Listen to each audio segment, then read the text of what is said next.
नमः श्रीवर्धमानाय निर्धूतकलिलात्मने सालोकानां त्रिलोकानां यद्विद्यादर्पणायते। देवादिदेव आदिम तीर्थंकर श्री ऋषभनाथ भगवान की, देवादिदेव श्री वर्धमान महावीर भगवान की, परम पूज्य आचार्य गुरुवर श्री विद्यासागर जी महाराज की।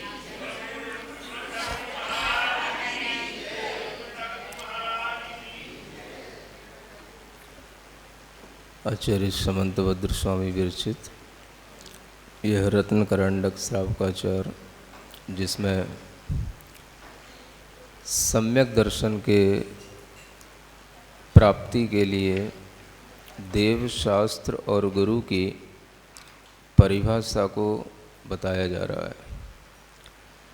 एक तरह से इन परिभाषाओं के माध्यम से आप देव शास्त्र और गुरु की परीक्षा कर सकते हैं और इन लक्षणों पर ही कसकर यदि आप अपने अंदर देव शास्त्र और गुरु का सम्यक श्रद्धान बनाते हैं, तभी आपके अंदर कोई सम्यक दर्शन की संभावना हो सकती है। देव के बारे में पिछले दिनों में अच्छी चर्चा हो चुकी है। 18 दोषों से रहित भगवान कैसे होते हैं, भगवान को किन किन और नामों से पुकारा जा सकता है, और जो भगवान का दिव्य ध्वनि आदि उपदेश देने का जो कार्य होता है, वह कार्य भी बिना प्रयोजन के, बिना स्वार्थ के, बिना राग के होता है। ये सब भी बहुत अच्छे ढंग से स्पष्ट किया जा चुका है। उसी क्रम में जब हम आगे बढ़ते हैं तो भगवान बनने के बाद में जब भगवान की वाणी होती है तो उसी को हम दिव्य वाणी, दिव्य वचन, उसी को हम दिव्य ध्वनि और उसी को हम जिन वाणी के रूप में स्वीकार करते हैं। उस जिनवाणी में भी कुछ ऐसी चीज़ें होती हैं जिसके माध्यम से हम अनेक लोगों के द्वारा रचे हुए जो तरह तरह के शास्त्र होते हैं, अपने को भगवान कहने वाले लोग भी तरह तरह की रचनाएं करते हैं। और कुछ लोग तो इस तरह से भी बोलते हैं कि जैसे भगवान के दूत बन कर के आए हैं, भगवान ने हमें भेजा है। और उन्हीं भगवान के उपदेशों को किसी ना किसी ग्रंथ का रूप दे दिया जाता है, और उन ग्रंथों में क्या होता है, क्या होना चाहिए, ये लक्षण भी आपको इस श्लोक से मिलने वाला है जो आज यहाँ बताया जाना है कि शास्त्र का समीचीन लक्षण क्या होना चाहिए। दुनिया में अनेक तीर्थंकर अपने आप को घोषणा कर दें कि मैं भी भगवान हूँ, मैं भी तीर्थंकर हूँ, और उनके भी जो कोई उपदेश हैं वो सब लोग उनके भी अनुयायी कहें कि ये भी सत्य हैं, ये भी सत्य हैं। तो उन उपदेशों की भी परीक्षा करने के लिए आपके पास में कुछ चीज़ें होनी चाहिए जो यहाँ बताया जाना है। आज आचार्य समंतभद्र महाराज जो हमारे सामने श्लोक दे रहे हैं उसमें शास्त्र की परीक्षा के 6 विशेष गुण बताए जा रहे हैं। कितने? 6 स्पेशल क्वालिटीज, कैरेक्टरिस्टिक्स।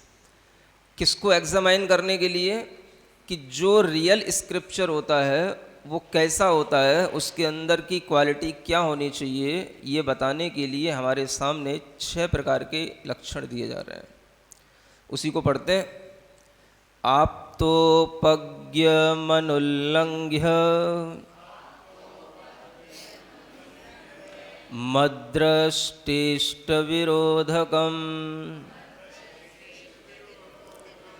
तत्वोपदेश कृत्सार्वम शास्त्रम का पथघट्टनम। बड़ा एक बार।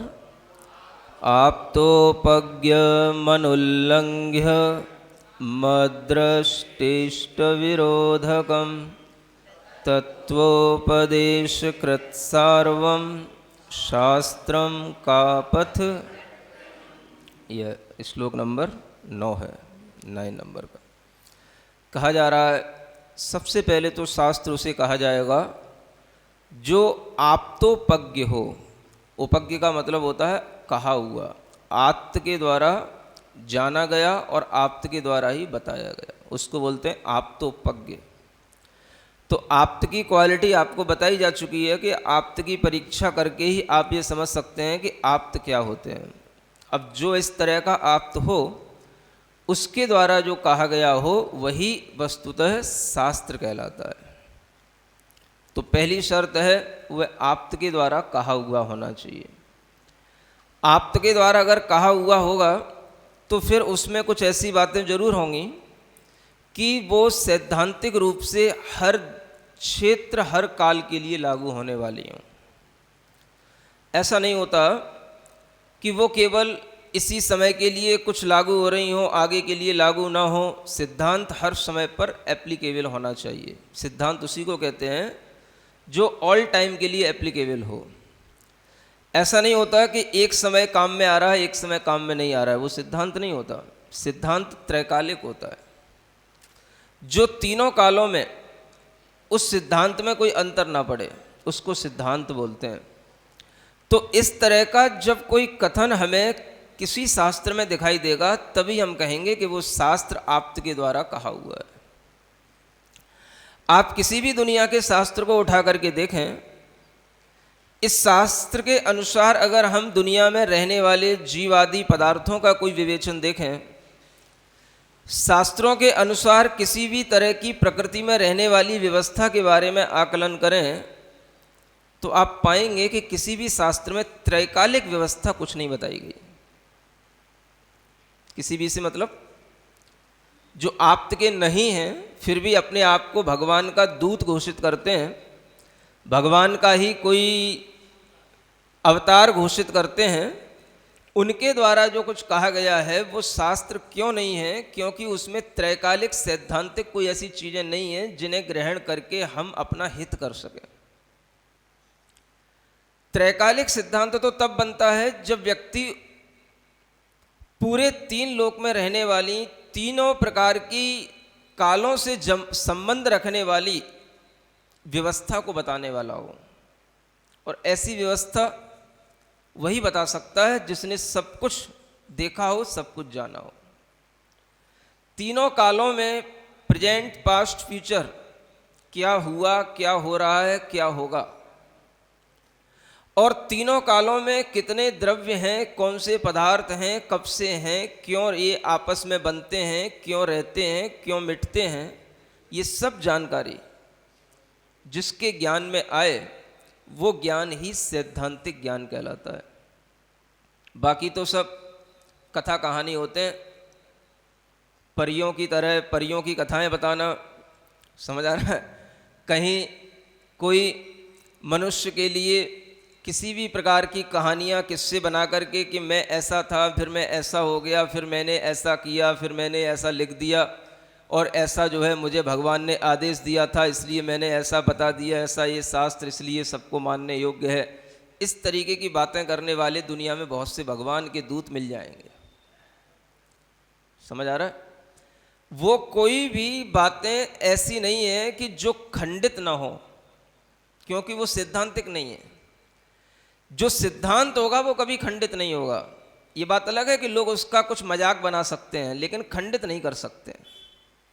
मजाक इस रूप में बना सकते हैं कि मजाक तो कोई भी किसी की बना सकता है, कितना ही बढ़िया कोई भी व्यक्ति क्यों ना हो, कितना ही सत्यवादी कोई ना हो, आज के बच्चे तो किसी की भी मजाक बना सकते हैं। तो मजाक बनाना कोई बड़ी चीज़ नहीं है, बच्चा किसी की भी मजाक बना सकता है। समझ आ रहा है? चाहे वो कितना ही अच्छा राष्ट्रपति हो, चाहे प्रधानमंत्री हो, मजाक बनाना तो सबको आता है।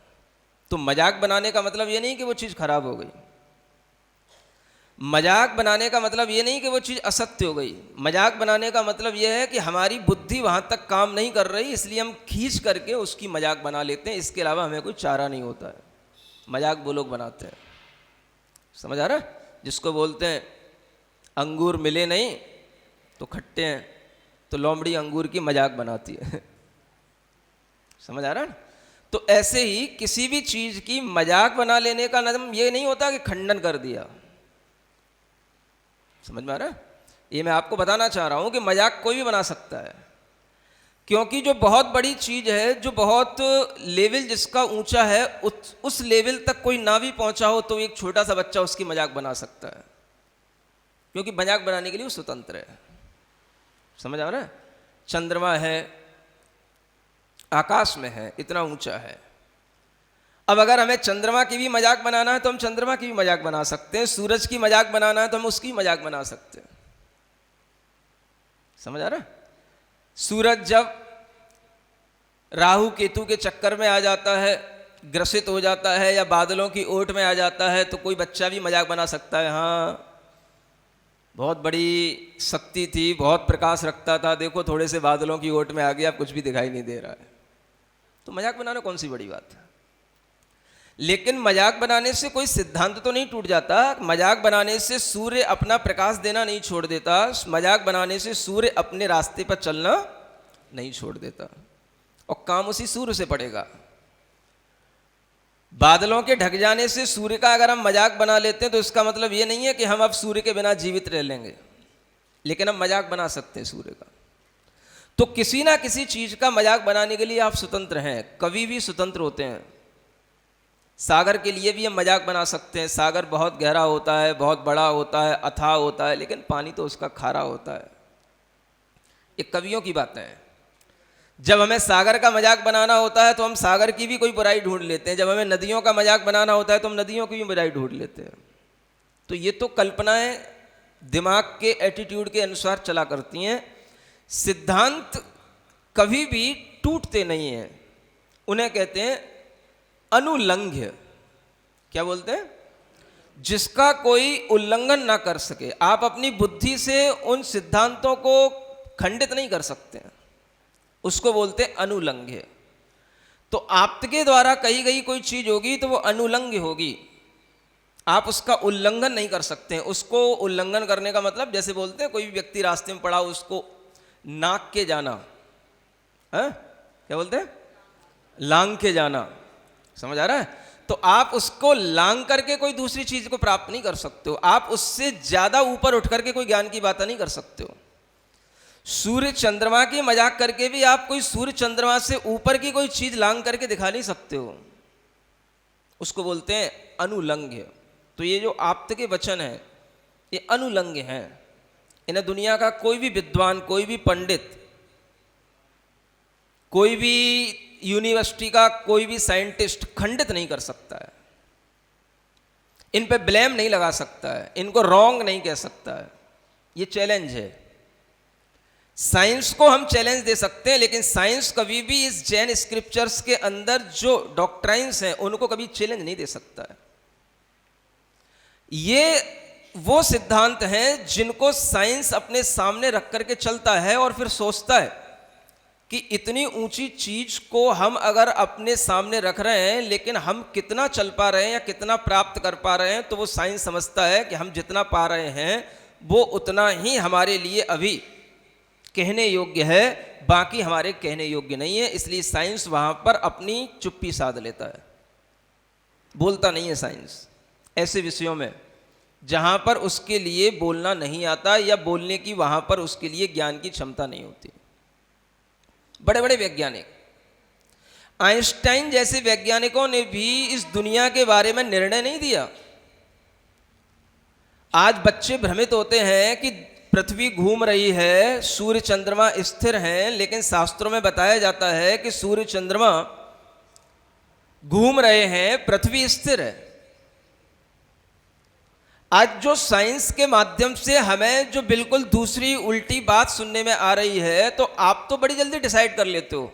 साइंस ने कह दिया सूर्य चंद्रमा स्थिर है, पृथ्वी घूम रही है, अर्थ रोटेट्स करती है अपने धुरी पर, आपने मान लिया। लेकिन किसी भी साइंटिस्ट ने ये डिक्लेयर नहीं किया। आइंस्टाइन जैसे साइंटिस्ट ने भी ये नहीं कहा कि बिल्कुल यही बात है कि पृथ्वी घूम रही है, या बिल्कुल यही बात है कि चांद सितारे घूम रहे हैं। घोषित नहीं है कुछ भी, वो तो आपकी बुद्धि में सब घोषित हो जाता है।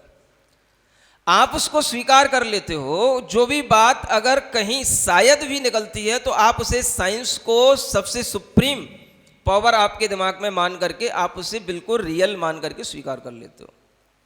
लेकिन आइंस्टाइन ने हमेशा थ्योरी ऑफ रिलेटिविटी का जिक्र किया, और उस थ्योरी ऑफ रिलेटिविटी के भी थ्रू उसने यही बताया कि हो सकता है पृथ्वी घूम रही हो और हो सकता है कि सूर्य चंद्रमा घूम रहे हो।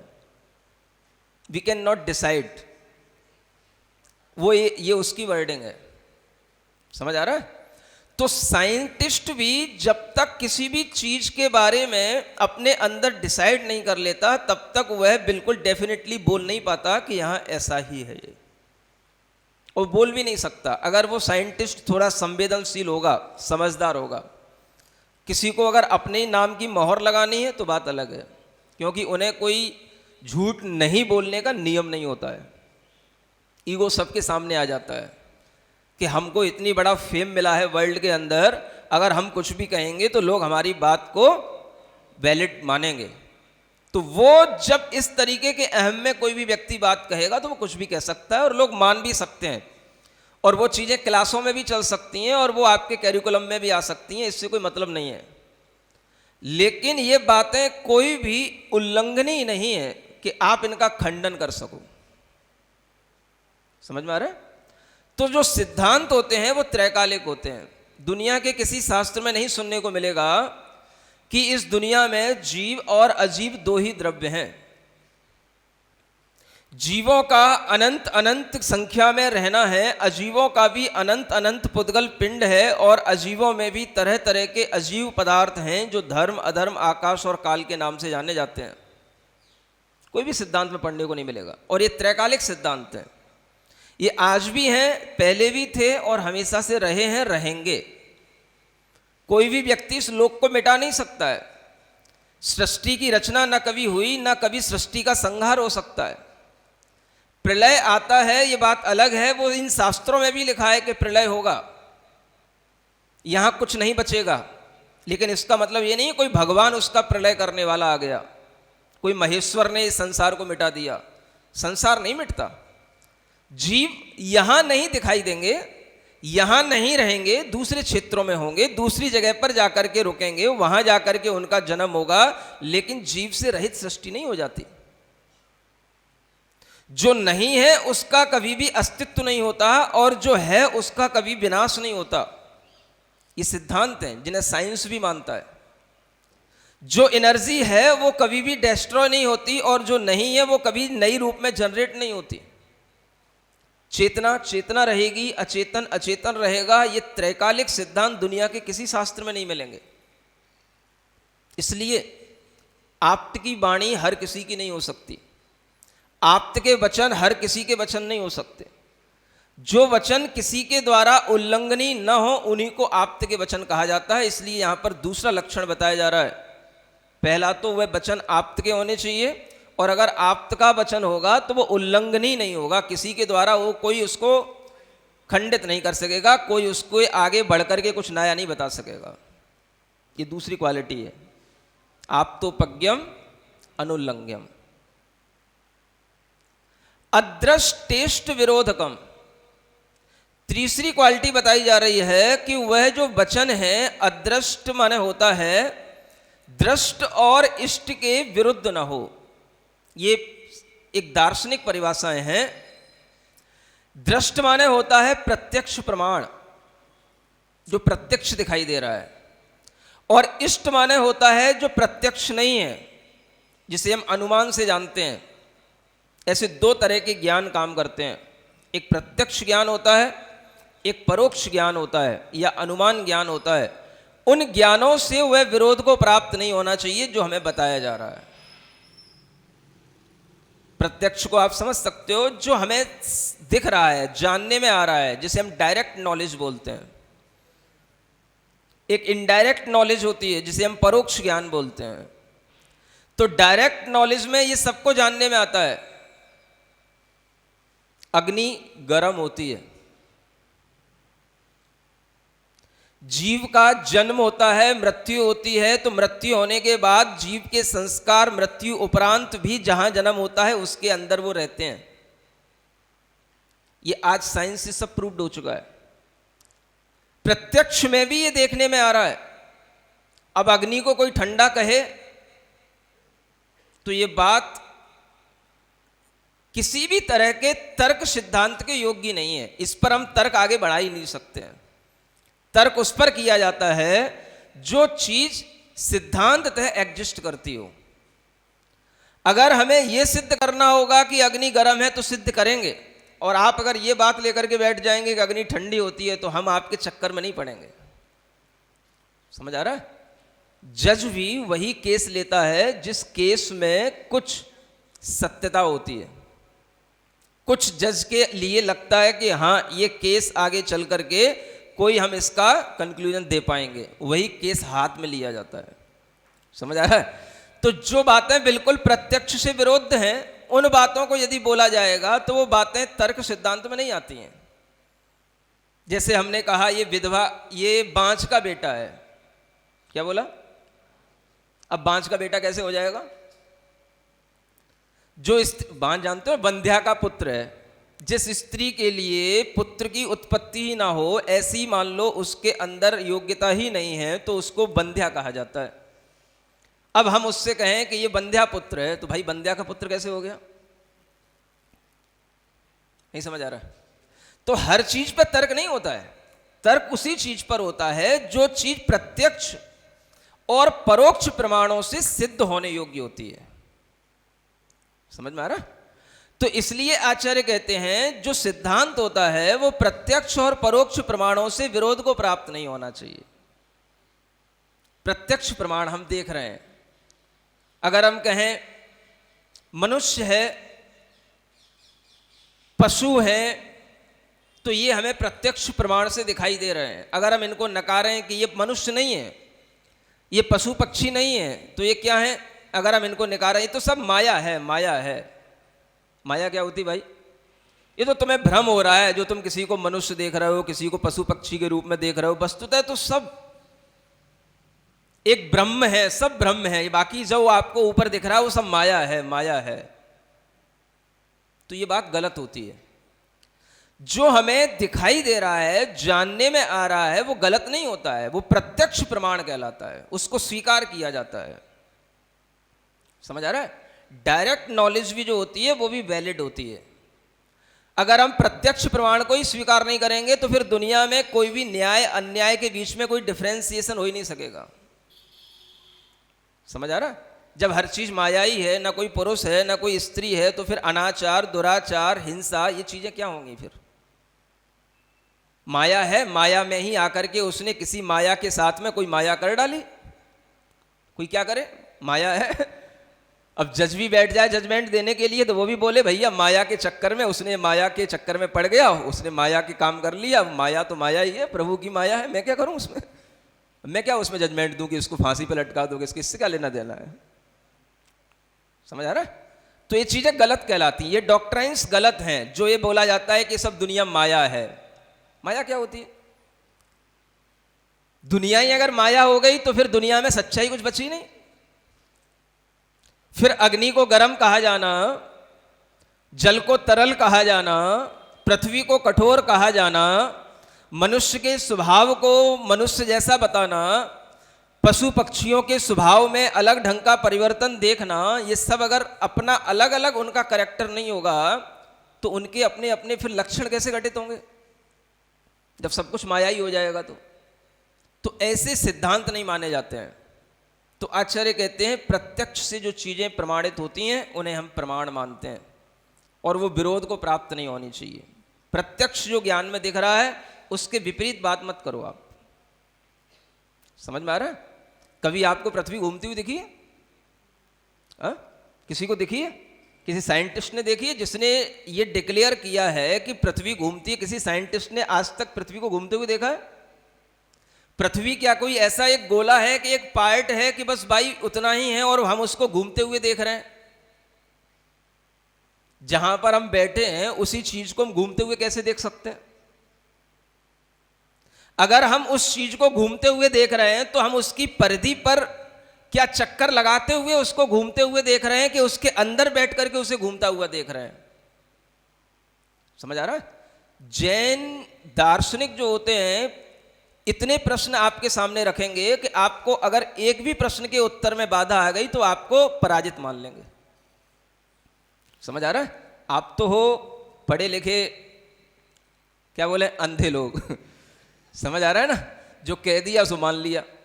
जो कह रहा है उसे मेरे सामने लाओ, मैं उसके सामने 20 क्वेश्चन रखूंगा। अगर वो सिद्ध कर देगा कि पृथ्वी घूम रही है तो मैं मान जाऊंगा कि हाँ से पृथ्वी घूम रही है। समझ आ रहा है? आखिर तेरे कहने से सब कुछ नहीं हो गया। जो मैं क्वेश्चन कर रहा हूं उसका आंसर दो। पहला क्वेश्चन तो यही है कि क्या तुमने ये डिक्लेयर कर दिया कि पृथ्वी इतनी है, इसके आगे कुछ नहीं है? तो हमें ये बताओ कि इसके आगे है क्या है। अगर वो पृथ्वी का लास्ट पॉइंट है तो हमें दिखाओ कि पृथ्वी का यही लास्ट पॉइंट है, इसके आगे कोई अस्तित्व ही नहीं है। तो उसके आगे क्या है ये हमें बताओ। पानी है कि हवा है कि आकाश है, क्या है? समझ आ रहा है? पहले हमें दिखाओ, ये हमें बताओ कि ये कैसे घोषित हो गया कि पृथ्वी इतनी है जितनी आपने डिस्कवर कर ली है। दूसरी बात, उस पृथ्वी को घूमते हुए तुमने कहां से देखा है? ऊपर से देखा कि उसके सरकमफ्रेंस पे बैठ करके देखा कि उसके सेंटर पे बैठ के देखा? कहां से देखा उसको घूमते हुए, ये बताओ हमें। समझ आ रहा है? अगर वो पृथ्वी घूमती हुई दिखाई दे रही है तो तुम्हें चांद तारे स्थिर दिखाई दे रहे हैं, या तुम ऊपर चांद तारों पर पहुंच गए थे इसके कारण से तुम्हें पृथ्वी घूमती हुई दिखाई दे रही है? हमें ये बताओ। समझ आ रहा है?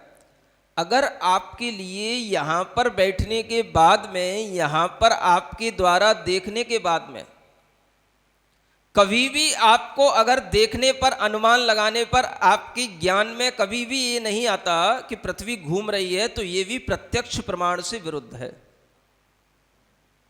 समझ आ रहा है? हर कोई, दुनिया की हर कल्चर कहती है सनराइजेस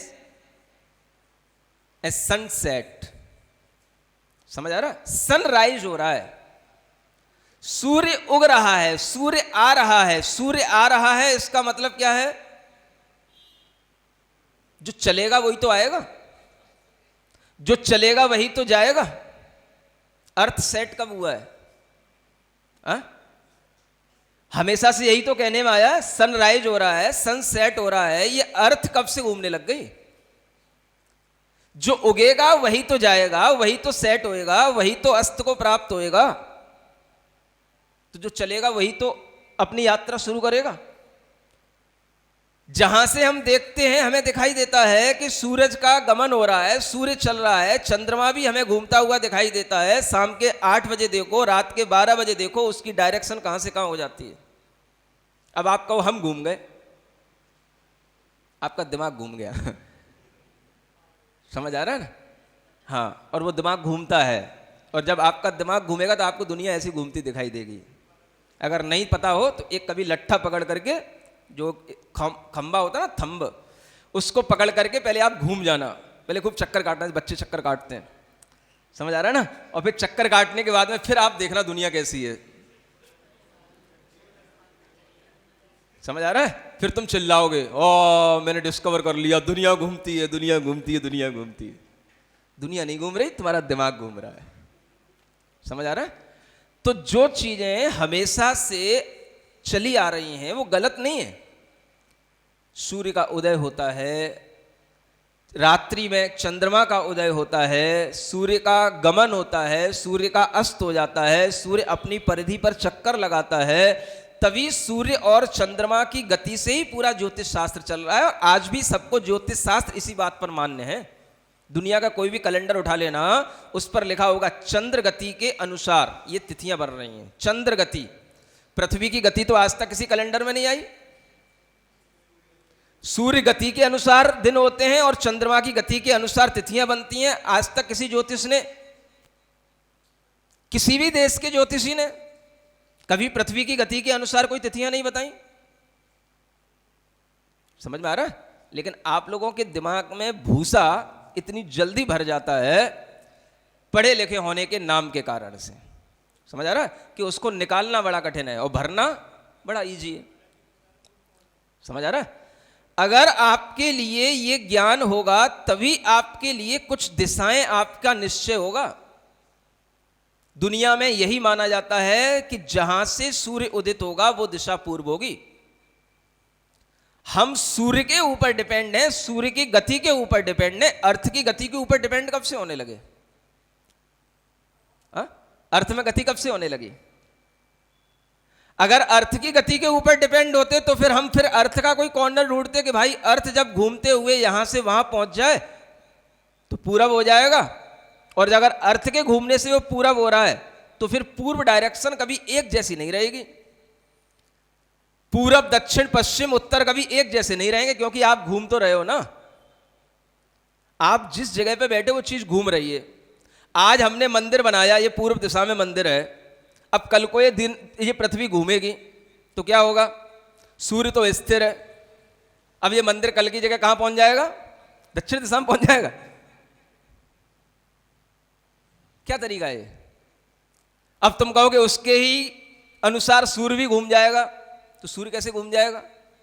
जब एक चीज को आपने स्थिर बना दिया है तो दूसरी चीज घूम रही है, तो दिशाएं फिर अपने आप कैसे बदल जाए? दिशाएं फिर बदलनी पड़ेंगी। आज जिसे हम पूरब कह रहे हैं 6 महीने बाद उसे हमें दक्षिण कहना पड़ेगा। ऐसा होता है कहीं? दिशाओं का अनुमान किसके अनुसार होता है? सूर्य और चंद्रमा की गति, और उसमें भी मुख्य रूप से सूर्य की गति से ही होता है। तो सूर्य जहां से उदित हो रहा है वो वहीं से उदित होता है। समझ आ रहा है? चाहे पृथ्वी किसी भी तरह से अपना चक्कर लगाती रहे, सूर्य अगर पूरब से हो रहा है तो पूरब से ही होगा। आप आज इस दिशा में बैठे हो तो ये दिशा अगर ईस्ट है तो ईस्ट ही रहेगी, चाहे 100 साल बाद हो चाहे 500 साल बाद हो। इसको बोलते हैं अनुल्लंघ्य सिद्धांत।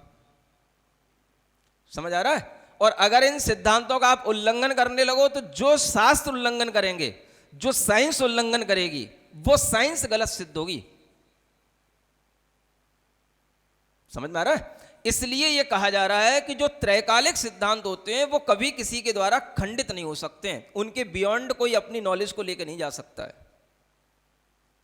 प्रत्यक्ष से परोक्ष से वो विरोध को प्राप्त नहीं हो सकते। तो आज हमने अगर ये जाना है कि सूर्य की ये दिशा है, ये ईस्ट है, तो ये ईस्ट ही रहेगी। हम कितना भी घूम लें, प्रकृति के नजारे देखोगे तो रात में भी आपको, अब रात में आपको डायरेक्शन कैसे पता पड़ेगी? समझ आ रहा है? मुझे आप कहीं भी बैठा देना रात में, अगर आकाश साफ हो, तारे दिखाई दे रहे हो, तो मैं आपको डायरेक्शन बता दूंगा कि ये डायरेक्शन है। समझ आ रहा है? क्यों? क्योंकि जिन्हें चांद सितारों का ज्ञान होता है वो दिशाओं को अब उन चांद सितारों के देखने के अनुसार बता लेते हैं और जान लेते हैं। समझ आ रहा है? दोपहर के 12 बजे आप मुझे कहीं भी खड़ा कर देना किसी भी जगह, मैं आपको बता दूंगा कि किधर उत्तर है किधर पूरब है। कुछ ऐसी चीजें हैं वो आपके सिद्धांतों से नहीं चल रही हैं, आपके साइंस से नहीं चल रही, मेरी साइंस से चल रही हैं, और वो वैसे ही चलेंगी जिन हमेशा। वो त्रैकालिक सिद्धांत है जो सूर्य के गमन से बताए जाते हैं, चंद्रमा और तारों के गमन से जाने जाते हैं। आप रात में भी कभी देखोगे खुले आकाश के अंदर आपको सप्तऋषि तारे दिखाई देंगे। आपको नॉलेज के लिए बता रहा हूं। जिस डायरेक्शन में वो दिखाई दें वो नॉर्थ डायरेक्शन होती है। कभी भी देख लेना आप, आंखें हो तो, टाइम मिले एसी में सोने से तो समझ आ रहा है ना? हाँ, देखना आप। ये सिद्धांत हैं जो प्रत्यक्ष से विरुद्ध को प्राप्त नहीं है, अनुमान से भी विरोध को प्राप्त नहीं है। अनुमान का मतलब होता है कि भले ही वो चीज हमारे लिए प्रत्यक्ष नहीं हो रही, लेकिन हमारे लिए वो अनुमान है। जैसे जहां धुआं निकल रहा है तो वहां अग्नि होगी, अग्नि के बिना धुआं नहीं निकलता। समझ आ रहा है? ताल तलैयों के धुएं की बात नहीं कर रहा हूं, जो अग्नि का धुआं अग्नि के तरीके का होता है उसी की बात कर रहा हूं। अगर आपके मुंह से भी अग्नि धुआं निकल रहा है तो वो भी बताई दी जाएगी आपके अंदर आग लग रही है।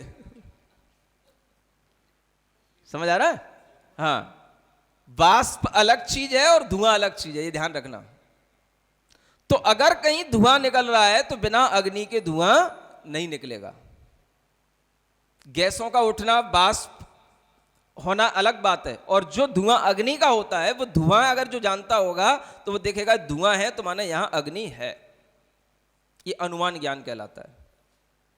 समझ आ रहा है? कहीं कहीं दूर चिमनियों से धुआं निकलता दिखाई देता है, बिना अग्नि नीचे हुए ऊपर इतना धुआं नहीं निकल सकता किसी भी मशीनरी से, किसी भी फैक्ट्री के अंदर से।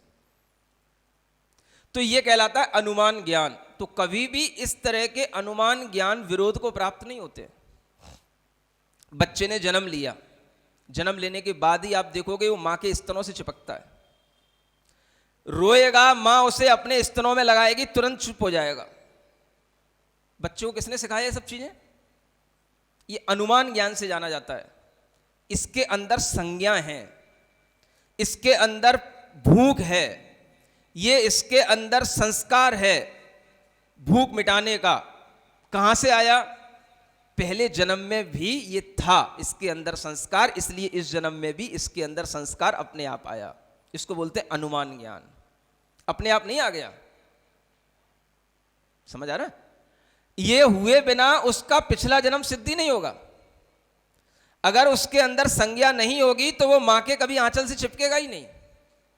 उसे किसने सिखाया कि ये दूध पिया जाता है, कि ये चीज मुंह में डाली जाती है, कि इसको ऐसे खाया जाता है? उसे किसने सिखाया? इतनी बड़ी संज्ञा, उसका संस्कार, इससे सिद्ध होता है कि ये जीव पिछले जन्म में भी था, इसके अंदर भूख की इस तरह की इच्छा थी और आज भी इसकी इच्छा मिटी नहीं है, इसलिए जन्म के बाद तुरंत इसने अपनी इच्छा की पूर्ति शुरू कर दी। समझ आ रहा? इसको बोलते क्या? Indirect knowledge. It is also valid knowledge. समझ आ रहा है? ये भी अनुमान ज्ञान प्रमाण कहलाता है। इसलिए आचार्य कह रहे हैं कोई भी चीजें अगर अनुमान से सिद्ध होती हैं, प्रत्यक्ष ज्ञान से सिद्ध होती हैं, तो उन्हें गलत नहीं कहा जाता है। ये शास्त्रों के लक्षण है। आप जानते क्या हो? समझ आ रहा है? न्याय दर्शन इतना अकाट्य है कि कोई भी इस न्याय को काट नहीं सकता है। कहने के लिए कोई कुछ भी अपने आप को डिक्लेयर कर ले, लेकिन कोई भी इस न्याय का खंडन नहीं कर सकता है।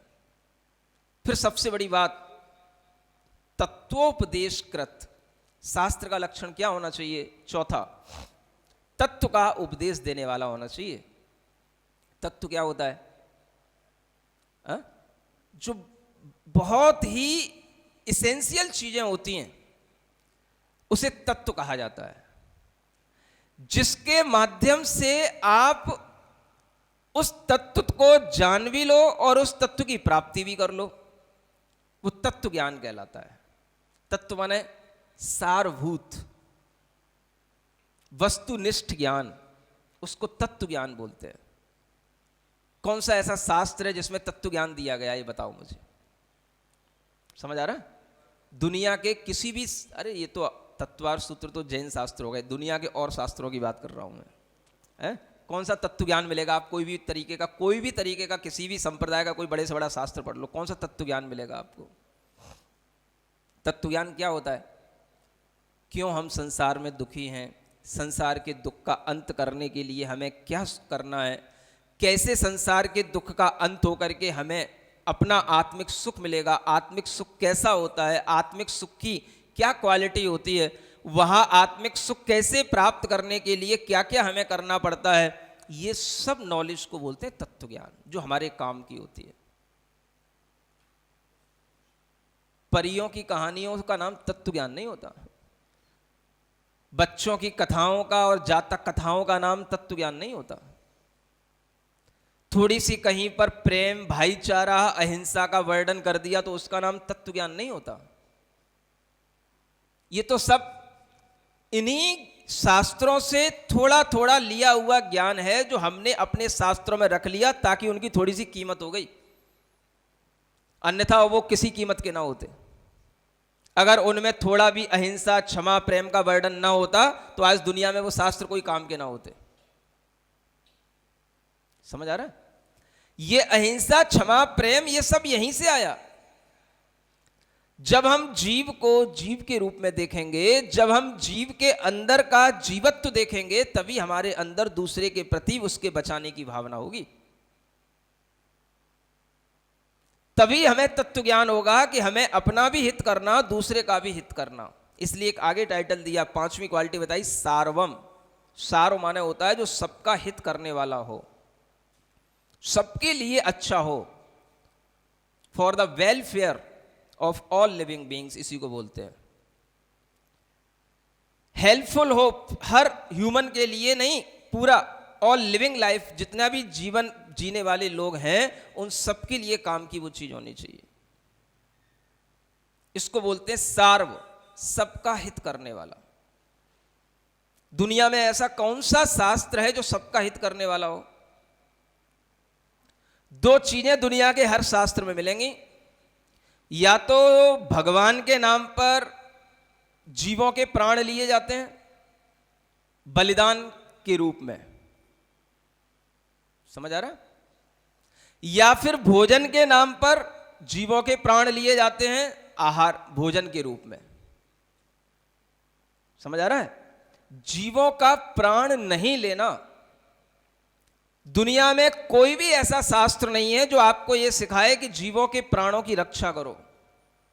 ना तो भगवान के नाम पर उनका सैक्रिफाइस करने की कोशिश करो, और ना अपनी भूख मिटाने के लिए उनकी हत्या, उनका जीवन लेने की कोशिश करो। समझ आ रहा है। मर भी रहे हो तो भी औषधियों के रूप में भी आपको उनके कोई भी अवयव का अपने अंदर सेवन करने की कोई जरूरत नहीं है, उनको मारने की जरूरत नहीं है। यह ज्ञान आपको अगर किसी डॉक्ट्राइन में मिलेगा तो उसका नाम है जैन डॉक्ट्राइन। समझ आ रहा है, अन्यथा आप देख लोगे ऐसे शास्त्र मिलेंगे जो पूर्वापर विरोध को प्राप्त हैं, पहले कुछ अलग लिखते हैं बाद में कुछ अलग लिखेंगे। एक जगह हिंसा का वर्णन मिलेगा तो एक जगह अहिंसा का वर्णन मिलेगा। जहां हमें जरूरत पड़ गई अहिंसा की, हमने वो चीजें वहां से निकाल ली अहिंसा के नाम पर। देखो हमारे भी शास्त्र में अहिंसा है, हमारे भी शास्त्र में अहिंसा है, हमारे भी शास्त्र में अहिंसा है। जब त्योहार आए तो हम खूब हिंसा पे तुल गए, वो हमारी धर्म के नाम पे हिंसा हो गई, तब हमें अहिंसा याद नहीं आई। समझ आ रहा, तब हमने खूब बलिदान किया, तब हमने खूब कुर्बानियां मांगी। जब हमें अपने रोग मिटाने की बात आई तब हमने खूब जीवों को मार करके उनसे दवाइयां बनाई, खूब हमने उसका खूब उपयोग किया अपने भोजन के रूप में, तब हमें जीव याद नहीं आए। और वैसे हम भी अहिंसा को मानते हैं, हम भी अहिंसा को मानते हैं। ये तरीका नहीं होता अहिंसा को मानने का।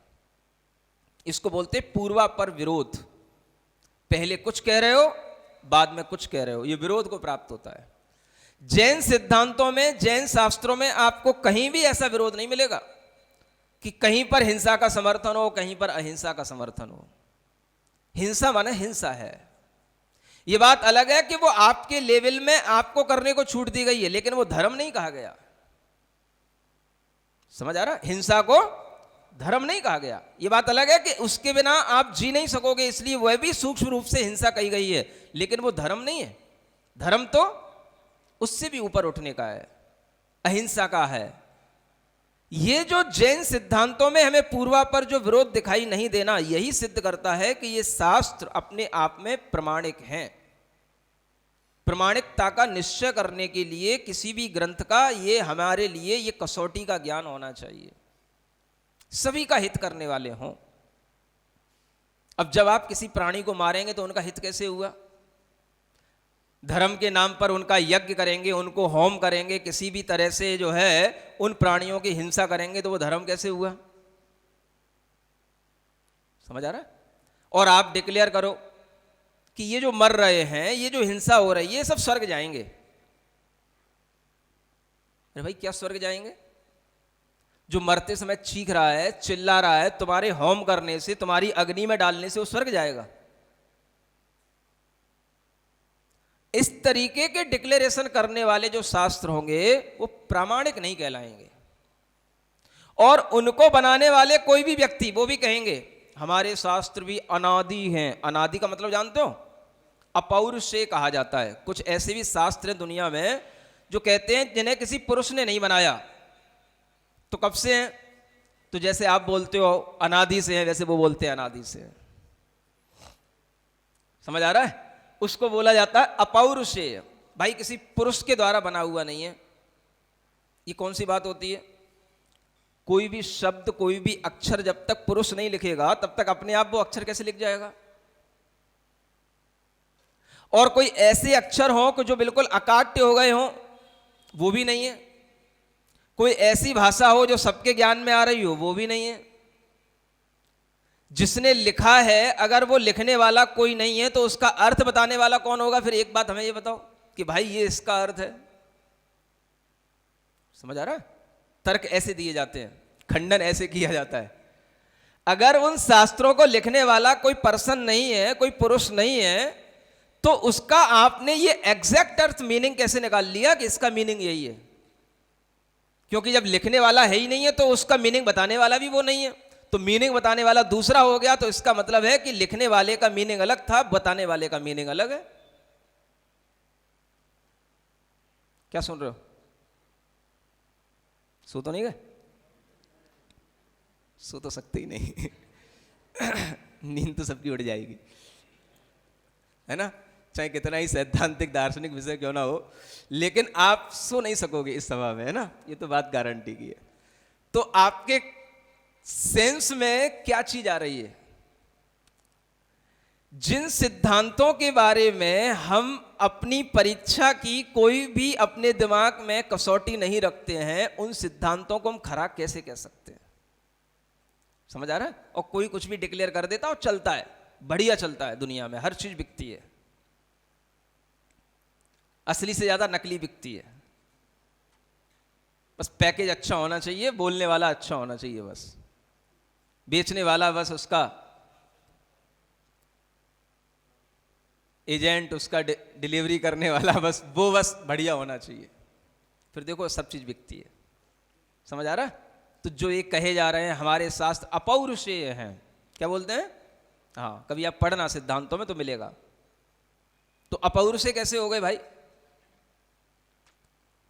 यहां तो हम कह रहे हैं कि जो भगवान ने बोला वो लिखा गया, वो कहा गया, पुरुष ने ही कहा, पुरुष ने ही बोला, पुरुष ने ही सुना और पुरुष ने ही लिखा। वचन है, अक्षर है, वो अक्षरों से मिलकर के वाक्य बनते हैं। वाक्य कभी ऐसे तो नहीं है कि कोई भी पुद्गल के स्कंद कहीं से मिलकर के बन गए हों, जैसे कि पेड़ पौधे बन जाते हैं वैसे कभी वाक्य रचना हो जाती हो। ऐसे उदाहरण तो नहीं दे सकते हो आप। पेड़ पौधों की रचना होना अलग बात है और वाक्य रचना होना अलग बात है। वाक्य रचना तो अक्षरों से मिलकर के होगी। बनाने वाले का जब तक उसमें ज्ञान नहीं लगेगा तब तक उस वाक्य का अर्थ क्या होगा? और जब कोई उसका बनाने वाला ही नहीं है तो फिर आपने उसका ज्ञान रूप अर्थ निकाल कैसे लोगे कि इसमें यह ज्ञान दिया गया है?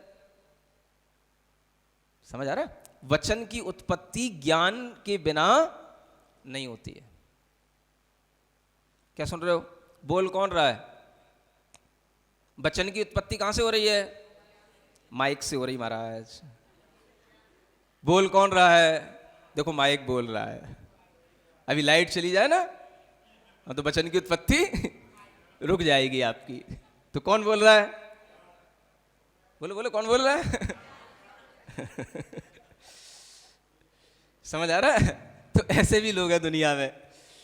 तो बोलना ज्ञान के साथ अगर बोला जा रहा है तो वो बोलने का काम तो चैतन्य आत्मा का, ज्ञान आत्मा का ही होगा। ये ज्ञान आत्मा नहीं है।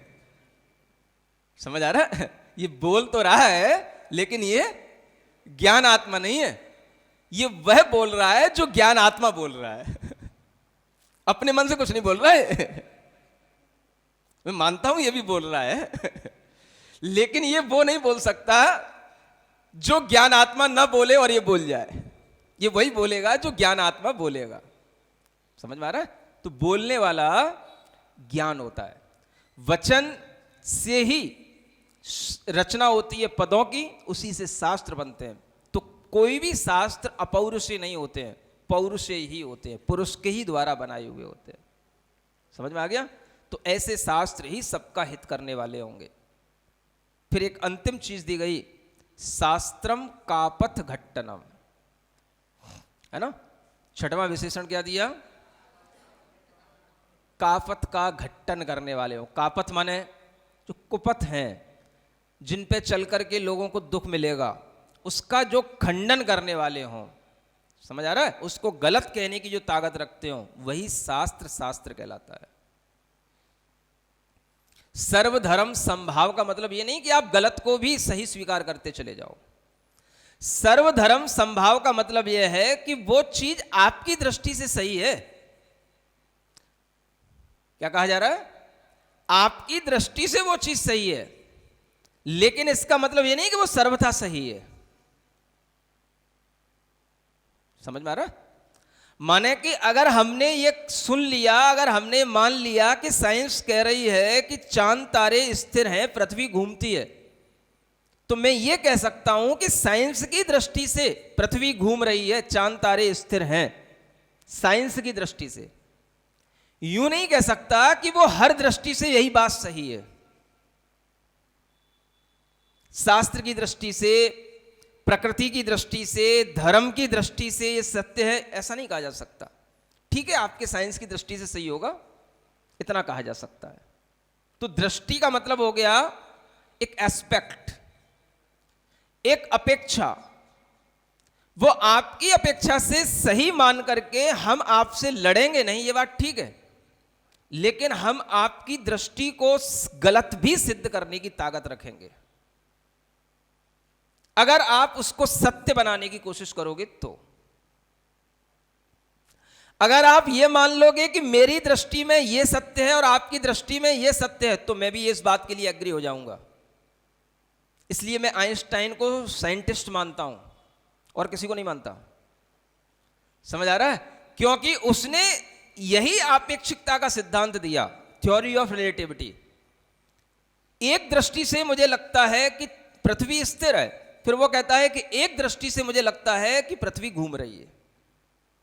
ये दृष्टियां हैं, लेकिन सर्वथा नहीं कहा जा सकता, एकांत रूप से नहीं कहा जा सकता कि ये पृथ्वी घूम रही है।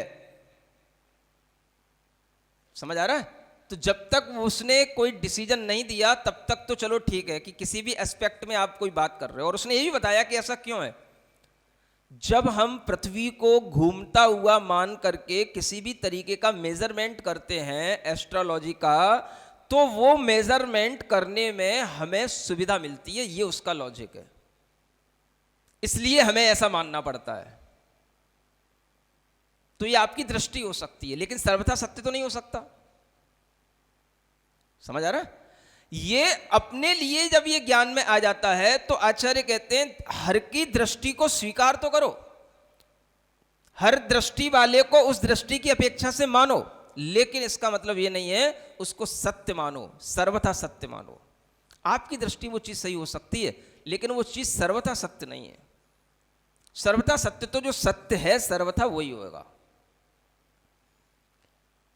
उसका खंडन करने का सिद्धांत हो सकता है, और जो लोग उसको सर्वथा मानने को तैयार हैं उनके लिए भी खंडित करके बताया जा सकता है कि आपका ऐसा मानना गलत है।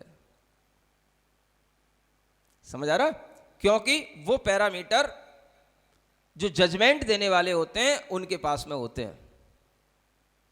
कौन से संविधान की कौन सी धारा से कौन सा केस लागू होगा वो जज को पता होता है, वकील को पता होता है। समझ में आ रहा है? तो वो पैरामीटर उसको पता है कि आपको कहां हम फंसा सकते हैं, कहां से निकाल सकते हैं, किस धारा में कौन सा सजा मिलेगी और किस धारा में आपके लिए हम फंसा भी देंगे और फंसा करके आपको निकाल भी लेंगे। इसको क्या बोलते हैं? न्याय की ये विधि है। समझ आ रहा है? इसी तरीके से आचार्य कहते हैं सत्य, अहिंसा ये ऐसे न्याय के सार्वभौमिक सिद्धांत हैं जिनकी तुला पर आप दुनिया के किसी भी धर्म शास्त्र को तौल सकते हैं। सत्य माने सार्वभौमिक सत्य, प्रचलित सत्य, और अहिंसा माने हर जीव की रक्षा का भाव। जिन शास्त्रों में ये दोनों प्रकार के सार्वभौमिक सत्य आपको 100% मिल जाएं, उसे आप क्या मान लेना? प्रमाणिक शास्त्र मान लेना। 100%। समझ आ रहा है?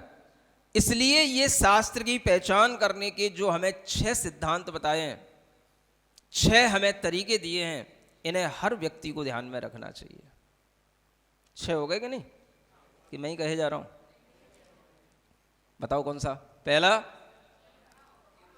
आप्तोपज्ञ माने आप्त के द्वारा कहा हुआ। दूसरा अनुल्लंघनीय माने उसका कोई उल्लंघन नहीं कर सकता। तीसरा दृष्ट इष्ट के विरोध से रहित यानी प्रत्यक्ष और परोक्ष प्रमाण से सहित होना चाहिए।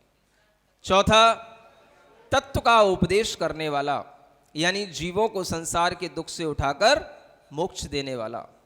पांचवा सार्वम समस्त प्राणी जाति का हित करने वाला, जो भी जीव है सबके लिए वो कष्टदायी नहीं होना चाहिए, हितकारी होना चाहिए, हेल्पफुल होना चाहिए।